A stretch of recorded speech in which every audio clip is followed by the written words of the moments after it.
ചക്ക. തങ്കച്ചി, ഞാൻ ഉന്നെ വിടമാട്ടേൻ, നീ എൻ പുന്നകൈ മന്നൻ. വേലക്കാരിയായിരുന്നാലും നീ എൻ മോഹവല്ലി.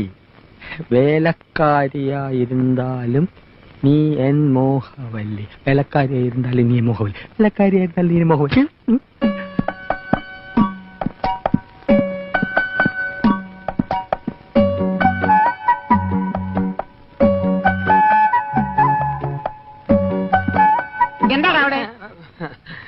ജോലി കഴിഞ്ഞെങ്കിൽ പവിഴത്തോട് ചോദിച്ചിത്തിരി തമിഴ് പഠിക്കാമെന്ന് കരുതി. ഒരു സന്ദർഭം കിട്ടുമ്പോ വെറുതെ കളയണോ? ഓടാ, സന്ദർഭം കിട്ടിയപ്പോ നേരാൻ വേണ്ടി എഴുതാനും വായിക്കാനും പഠിക്കാത്ത നീയാ ഇപ്പൊ തമിഴ് പഠിക്കുന്നത്. പോടാ പൈത്യക്കാരാ, പോയി തൂങ്ങടാ, ഇല്ലെങ്കിൽ കൊന്നിടുവേ.